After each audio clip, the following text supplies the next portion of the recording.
ಸುವರ್ಣ.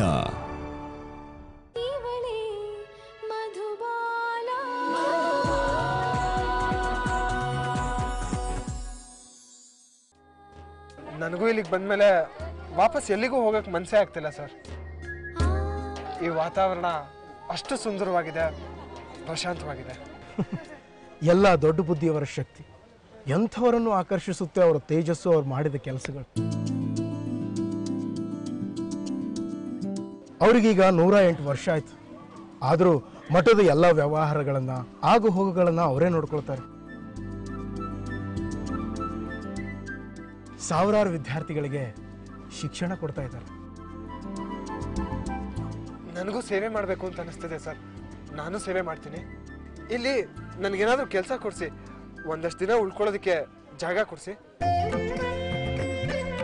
ಜನ ಮಾನಸಿಕ ನೆಮ್ಮದಿಗೆ ಮಠಕ್ಕೆ ಬರ್ತಾರೆ. ಎಂಥ ಕೋಟ್ಯಾಧೀಶ್ವರ ಆದರೂ ಇಲ್ಲಿ ಬಂದು ಸೇವೆ ಮಾಡ್ತಾರೆ. ಮನುಷ್ಯನಿಗೆ ದುಡ್ಡು ಹೆಸರು ಮುಖ್ಯ ಅಲ್ಲ ರೀ. ಬದುಕು ಸಂಪೂರ್ಣವಾಗಬೇಕು ಅಂದರೆ ಅವನ ಅಂತರಾತ್ಮನ ಅರ್ಥ ಮಾಡ್ಕೊಳ್ಬೇಕು. ಅಂದರೆ ನಾವು ಈ ಜಾಗಕ್ಕೆ ಬಂದು ಸೇವೆ ಮಾಡಬೇಕು. ಹೌದು, ನಾನು ಅದಕ್ಕೆ ಇಲ್ಲಿಗೆ ಬಂದಿರೋದು. ಇಲ್ಲಿ ಸಾವಿರಾರು ಮಕ್ಕಳಿಗೆ ಅನ್ನದಾಸೋಹ ನಡೆಯುತ್ತೆ. ಗೋಶಾಲೆ ಇದೆ. ಅದಕ್ಕೆ ಇದನ್ನ ಸಿದ್ಧಗಂಗಾ ಕ್ಷೇತ್ರ ಅಂತ ಕರೆಯೋದು. ಇಲ್ಲಿ ನೀವು ಯಾವ ಸೇವೆ ಬೇಕಾದರೂ ಮಾಡ್ಬೋದು.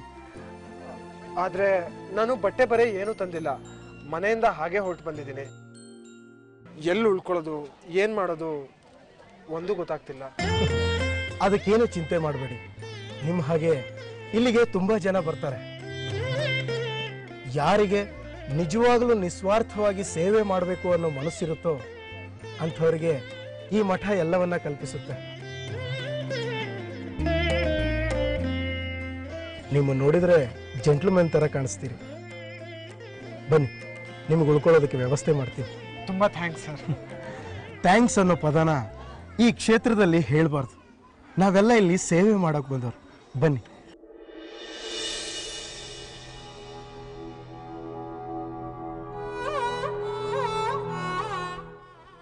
ರಾಯರ, ನಮ್ಮ ಮನೆಯವ್ರನ್ನ ಏನು ಮಾಡಿಬಿಟ್ರಿ ನೀವು? ಯಾಕೆ ಈ ಥರ ಪರೀಕ್ಷೆ ಮಾಡ್ತಿದ್ದೀರಾ? ಈಗ ನಾನು ಎಲ್ರಿಗೂ ಏನಂತ ಉತ್ತರ ಕೊಡಲಿ? ವಯಸ್ಸಾದ ಅತ್ತೆ ಮಾವ ಇಬ್ರಿಗೂ ಆರೋಗ್ಯ ಸರಿ ಇಲ್ಲ. ಅವ್ರು ಟೆನ್ಷನ್ ಮಾಡ್ಕೊಂಡಿದ್ದಾರೆ.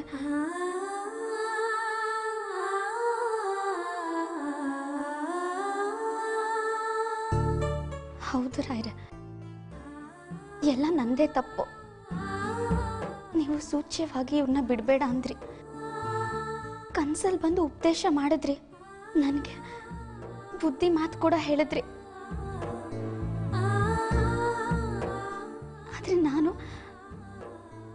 ಅದನ್ನ ಅರ್ಥನೇ ಮಾಡ್ಕೊಳ್ಳಿಲ್ಲ. ಇವ್ರ ಮನಸ್ಸಿಗೆ ತುಂಬಾನೇ ನೋವು ಕೊಟ್ಟೆ. ಇವ್ರು ಬೇಕು ನನಗೆ.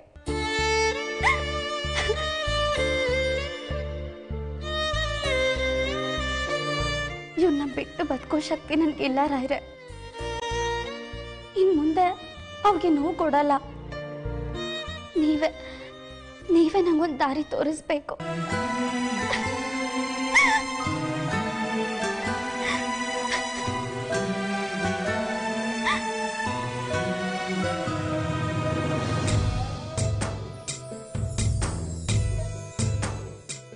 ಇಲ್ಲ, ನಾನು ಈ ಟೈಮ್ನಲ್ಲಿ ಧೈರ್ಯ ಕಳ್ಕೊಳ್ಬಾರ್ದು. ರಾಯ್ರ, ನೀವು ಯಾವತ್ತೂ ನನ್ನ ಕೈ ಬಿಡಲ್ಲ ಅನ್ನೋ ನಂಬಿಕೆ ನನಗಿದೆ. ನಾನು ಇಲ್ಲಿವರೆಗೂ ಬಂದಿದ್ದೀನಿ ಅಂದರೆ ನನ್ನ ಕೈ ಹಿಡಿದು ನಡೆಸಿದವರು ನೀವೇ.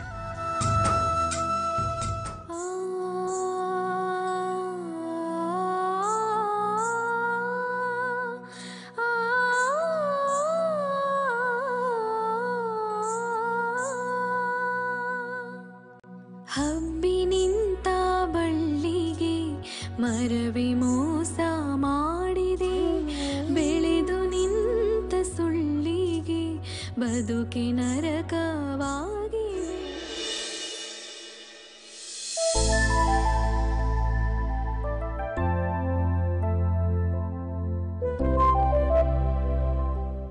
ಸೋನು ಪುಟ್ಟ, ನೀನು ಆಫೀಸಿಗೆ ಹೊರಟಿಲ್ವಾ? ಇಲ್ಲ ಮಾಮ್. ಕೃಷ್ಣ ನಿನಗೇನಾದರೂ ಕಾಲ್ ಮಾಡಿದ್ನಾ?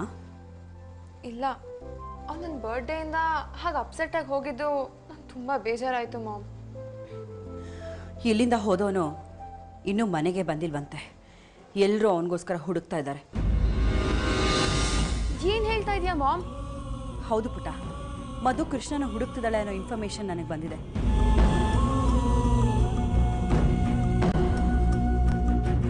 ಇರು, ನಾನೇ ಫೋನ್ ಮಾಡಿ ಕೇಳ್ತೀನಿ.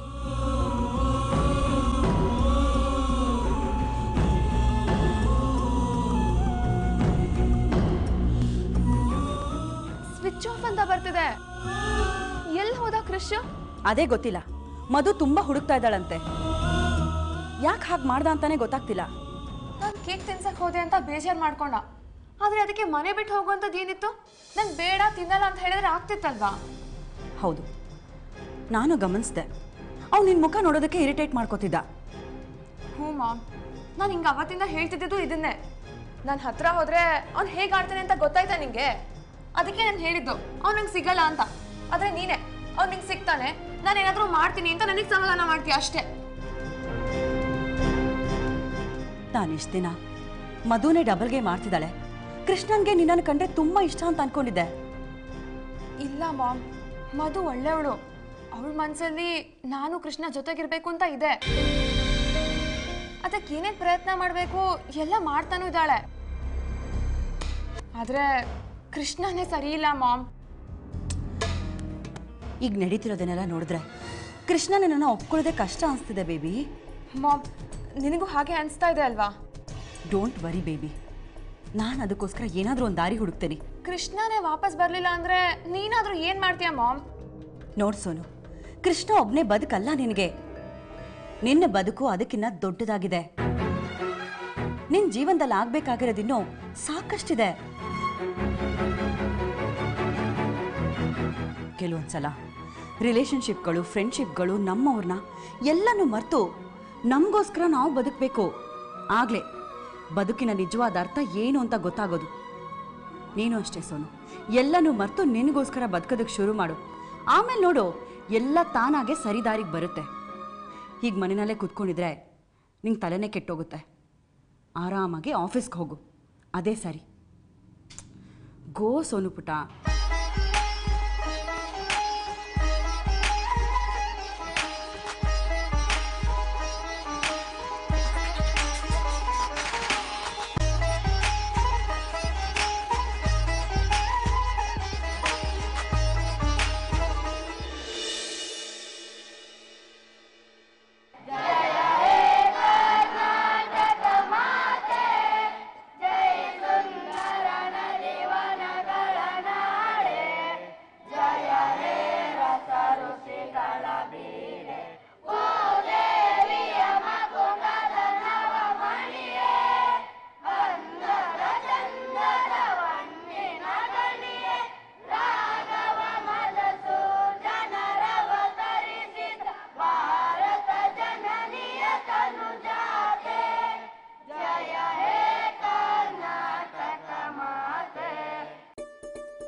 ಕೃಷ್ಣ ಅವರೇ, ಹೇಗನ್ನಿಸ್ತು ನಮ್ಮ ಶಾಲೆ, ನಮ್ಮ ವಿದ್ಯಾರ್ಥಿಗಳು?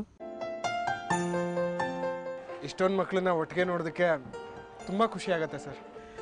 ಕೃಷ್ಣ ಅವರೇ, ಇಲ್ಲಿಗೆ ಬರೋ ಪ್ರತಿಯೊಬ್ಬರಿಗೂ ಬದುಕಿನ ಬಗ್ಗೆ ಯಾವುದೇ ರೀತಿಯ ಕನಸಿರಲ್ಲ. ತುಂಬ ಹಿಂದುಳಿದ ಹಳ್ಳಿ, ಬಡ ಕುಟುಂಬದಿಂದ ಬಂದವರೇ ಈ ಮಕ್ಕಳು. ಆದರೆ ನಮ್ಮ ಸ್ವಾಮೀಜಿಯವರು ಸ್ವಂತ ಮಕ್ಕಳ ಥರ ನೋಡ್ಕೊಳ್ತಾರೆ. ಇಲ್ಲಿಂದ ಹೊರಗೆ ಹೋದ ಬಹುತೇಕರು ಸಮಾಜದಲ್ಲಿ ಗಣ್ಯ ವ್ಯಕ್ತಿಗಳಾಗಿದ್ದಾರೆ.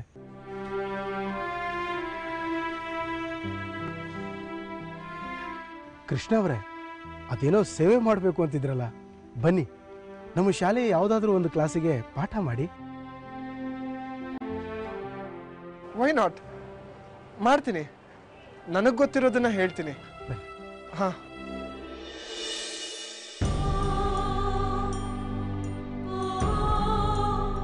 ಮಧು, ಯಾವಾಗ ಬಂದ್ಯಮ್ಮ? ಏನೋ ಸುಳ್ಳು ಸಿಗ್ತಾ? ಇಲ್ಲ ಮಾವ, ಎಲ್ಲ ಕಡೆಯಿಂದ ಪ್ರಯತ್ನ ಮಾಡ್ತಾನೆ ಇದ್ದೀವಿ. ಇನ್ನೂ 1-2 ದಿನದಲ್ಲಿ ಸಿಗಬಹುದು ಅಂತ ಗೋಪಾಲಣ್ಣ ಹೇಳಿದ್ದಾನೆ. ನಾವು ಕೃಷ್ಣಗೇನು ಅಪಾಯ ಆಗದೆ ಇರಲಿ, ಸುರಕ್ಷಿತವಾಗಿ ಮನೆಗೆ ಬರಲಿ ಅಂತ ದೇವಸ್ಥಾನಕ್ಕೆ ಹೋಗಿ ಪ್ರಾರ್ಥನೆ ಮಾಡಿ ಪೂಜೆ ಮಾಡಿಸ್ಕೊಂಡು ಬಂದಿದ್ದೀನಮ್ಮ. ತಗೋ ಪ್ರಸಾದ ತಗೋ. ನನಗಂತೂ ಭಯ ಆಗ್ತಿದೆ. ಕೃಷ್ಣ ಯಾಕೆ ಹೇಗೆ ಮಾಡ್ತಿದ್ದಾನೆ? ನಾವೆಲ್ಲ ಎಷ್ಟು ಸಂಕಟ ಪಡ್ತಾ ಇದ್ದೀವಿ ಅಂತ ಅವನಿಗೆ ಯಾಕೆ ಅರ್ಥ ಆಗ್ತಿಲ್ಲ?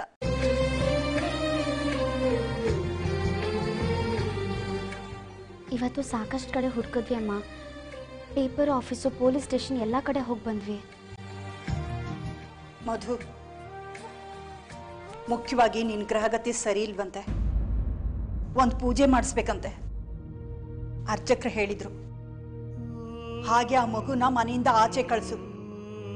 ಅದು ಬಂದ್ಮೇಲೆ ಹೀಗೆಲ್ಲ ಆಗಿದ್ದು ಅನಿಷ್ಟ. ಅದು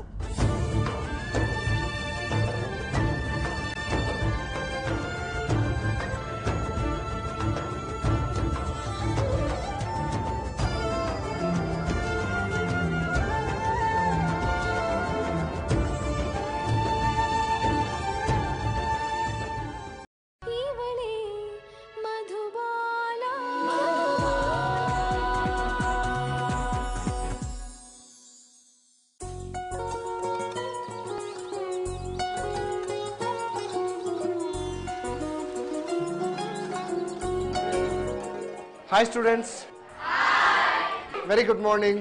ನನ್ನ ಹೆಸರು ಕೃಷ್ಣ ಅಂತ, ಬೆಂಗಳೂರಿಂದ ಬಂದಿದ್ದೀನಿ. ನಾನೊಬ್ಬ ಸಾಫ್ಟ್ವೇರ್ ಇಂಜಿನಿಯರ್. ಓಕೆ, ಈಗ ಹೇಳಿ, ಇಲ್ಲಿ ಎಷ್ಟು ಜನಕ್ಕೆ ಡಾಕ್ಟರ್ ಆಗಬೇಕು ಅಂತ ಆಸೆ? ಕೈ ಎತ್ತಿ. ಇಲ್ಲಿ ಯಾರಿಗೆ ಇಂಜಿನಿಯರಿಂಗ್ ಮೇಲೆ ಆಸೆ ಇದೆ?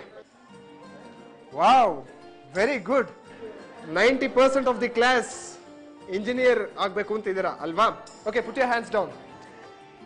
ಇಂಜಿನಿಯರಿಂಗ್ ಮಾಡಬೇಕು ಅಂತ ಯಾರ್ಯಾರಿಗೆ ಆಸೆ ಇದೆ ಅವ್ರಿಗೆ ನಾನು ಕೊಡುವಂಥ ಒಂದಷ್ಟು ಸಜೆಷನ್ಸ್ಗಳಿದೆ.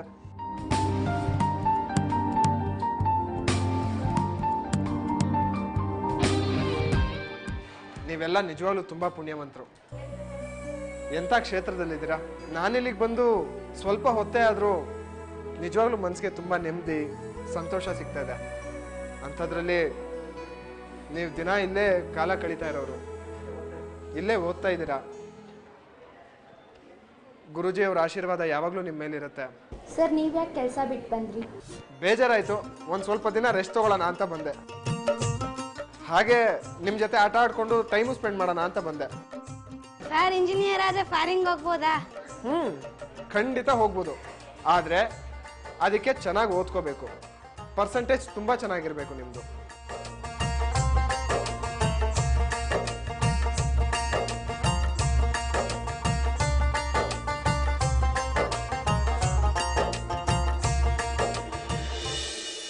बहुत बिजी हूँ ना इधर, इसीलिए नहीं आई. Sure next time. Yeah, when I come to Goa, I'll meet you. Sure, बाबा. ठीक है. ओके, फोन करना मुझसे. बाय. ಮಾಮ್, ಆಫೀಸಲ್ಲೂ ಕೃಷ್ಣನ್ ಬಗ್ಗೆ ಏನೂ ಗೊತ್ತಿಲ್ವಂತೆ. ನಿನಗೇನಾದರೂ ವಿಷಯ ಗೊತ್ತಾಯ್ತಾ? ಇಲ್ಲ ಪುಟ, ಅವನ ಬಗ್ಗೆ ನನಗೆ ಯಾವ ವಿಷಯನೂ ಗೊತ್ತಾಗಲಿಲ್ಲ. ಎಲ್ಲಿ ಹೋಗಿರ್ಬೋದು ಇವನು? ಕಾರ್ ನೋಡಿದ್ರೆ ಇಲ್ಲೇ ಬಿಟ್ಟು ಹೋಗಿದ್ದ. ಆಮೇಲೆ ಡ್ರೈವರ್ ಬಂದು ತಗೊಂಡು ಹೋದ. ಮೋಸ್ಟ್ಲಿ ಇಲ್ಲೇ ಎಲ್ಲಾದರೂ ಹತ್ರದಲ್ಲೇ ಇರ್ತಾನೆ. ಅಲ್ಲ, ನನ್ನ ಮೇಲೆ ಪ್ರೀತಿ ಇಲ್ಲ, ಓಕೆ, ಆದರೆ ಮಧು ನಿನಗೆ ಬಿಟ್ಟು ಹೋದ? ಅದೇ ನನಗೂ ಅರ್ಥ ಆಗ್ತಿಲ್ಲ. ಮಧು ನಿನಗೆ ಸಪೋರ್ಟ್ ಮಾಡ್ತಿದ್ದಾಳೆ ಅಂತ ಅವನಿಗೆ ಸಿಟ್ಟಿರಬೇಕು. ಆಫೀಸಲ್ಲಿ ಯಾರಿಗೂ ಹೇಳ್ದೆ ಹೋಗಿದ್ದಾನೆ. ಅವನಿಂದ ಪ್ರಾಜೆಕ್ಟ್ಗೆಲ್ಲ ತೊಂದರೆ ಆಗ್ತದೆ. On top of it boss ಬೈತಾ ಇದ್ದಾರೆ. ಹೀಗೆ ಆದ್ರೆ ಅವ್ನು ಗ್ಯಾರಂಟಿ ಕೆಲಸ ಕಳ್ಕೊಳ್ತಾನೆ ಮಾಮ್. ಹೋಗ್ಲಿ, ಬಿಟ್ಟು ಹಾಕ ಆ ವಿಷಯನ. ಬೈ ದಿ ವೇ ಮಾಮ್, ಇವತ್ತು ಡ್ಯಾಡ್ ಕಾಲ್ ಮಾಡಿದ್ರು.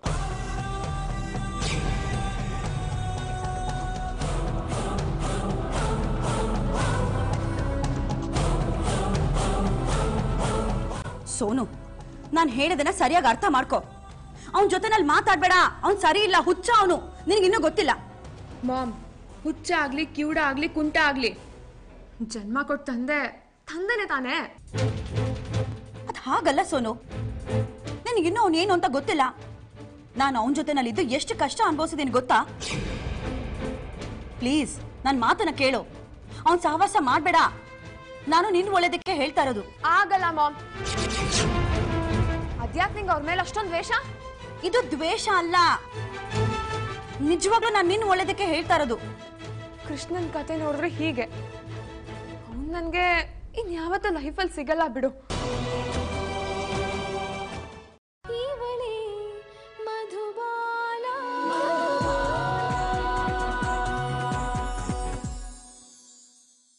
ಈಗ ಸಿಕ್ಕಿರೋ ಅಪ್ಪನಿಂದನೂ ದೂರ ಮಾಡಬೇಡ ಮಾಮ್, ಪ್ಲೀಸ್. ಅದೊಂದು ಪ್ರೀತಿನಾದ್ರೂ ನಂಗೆ ಸಿಗ್ಲಿ. ಸರಿ ಬಿಡು, ನಿನಗೆ ಅವನೇ ಇಂಪಾರ್ಟೆಂಟು ಅನ್ನೋದಾದ್ರೆ ಅವನ ಜೊತೆನಲ್ಲೇ ಹೋಗು. ನಿನ್ಗೆ ಇಷ್ಟ ಬಂದ ಹಾಗೆ ಮಾಡ್ಕೊ.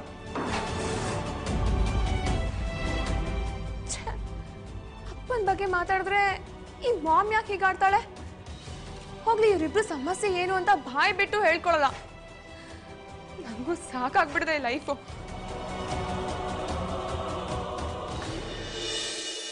ಪದ್ಮ, ಹಾಗೆಲ್ಲ ಅನ್ಬೇಡ. ನಮ್ಮ ಗ್ರಹಚಾರಕ್ಕೆ ಆ ಮಗು ಏನು ಮಾಡತ್ತೆ ಹೇಳು? ಮಕ್ಕಳು ದೇವ್ರ ಸಮಾನ ಅಂತಾರೆ, ಅವ್ರ ಬಗ್ಗೆ ಹಾಗೆಲ್ಲ ಮಾತಾಡಬಾರ್ದು. ಮತ್ತಿನ್ನೇನ್ರಿ, ಇನ್ನು ನನ್ನ ಮಗ ಸಿಕ್ಕಿಲ್ಲ ಅಂದ್ರೆ ಏನ್ ಅರ್ಥ?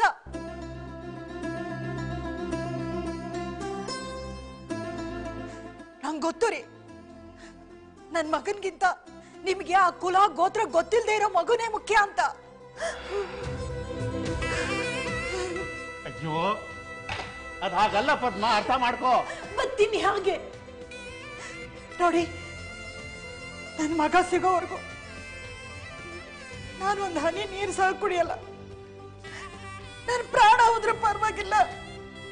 ಅಮ್ಮ ದಯವಿಟ್ಟು ಹಾಗೆಲ್ಲ ಹೇಳ್ಬೇಡಿ. ನನ್ನಿಂದ ತಪ್ಪಾಗಿದೆ ನಿಜ. ಅದು ಗೊತ್ತಿಲ್ಲದೆ ಆಗೋಯ್ತು. ಏನು ಅನ್ಕೊಂಡು ಏನು ಮಾಡಕ್ ಹೋದೆ, ಆದ್ರೆ ಅದು ಇನ್ನೇನು ಆಗೋಯ್ತು.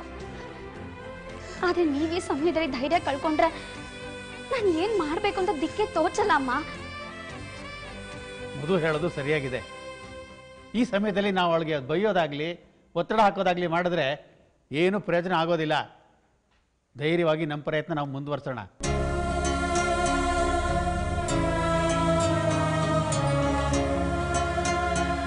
ಅವನು ವಾಪಸ್ ಬಂದ್ಮೇಲೆ ಮುಂದಿನ ನೋಡಿದ್ರೆ ಆಯ್ತು. ಅವನು ವಾಪಸ್ ಬರ್ಬೇಕಲ್ಲ. ಬಂದೇ ಬರ್ತಾರಮ್ಮ, ಅವ್ರು ಎಲ್ಲೂ ಹೋಗಲ್ಲ. ಕೃಷ್ಣ ಮನೆಗೆ ವಾಪಸ್ ಬಂದಿಲ್ಲ ಅಂದ್ರೆ ಆ ಪುಟ್ಟ ಮಗುಗೆ ಬೈದ್ರೆ ಮನೆಯಿಂದ ಆಚೆ ಹಾಕಿದ್ರೆ ಸಮಸ್ಯೆ ಪರಿಹಾರ ಆಗತ್ತೇನು? ನಾನು ದೇವ್ರ ಹತ್ರ ಪ್ರಾರ್ಥನೆ ಮಾಡ್ಕೊಂಡು ಬಂದಿದ್ದೀನಿ. ನಾವ್ ಯಾರಿಗೂ ಮೋಸ ಮಾಡಿಲ್ಲ, ವಂಚನೆ ಮಾಡಿಲ್ಲ, ಅನ್ಯಾಯ ಮಾಡಿಲ್ಲ. ಹಾಗಾಗಿ ನಾವು ನಂಬಿದ ದೇವರು ನಮ್ ಕೈ ಬಿಡಲ್ಲ ಅನ್ನೋ ನಂಬಿಕೆ ನನಗಿದೆ ಕಡೆ. ಸಮಾಧಾನ ಮಾಡ್ಕೋ, ಸಮಾಧಾನ ಮಾಡ್ಕೊಳ್ಳಿ.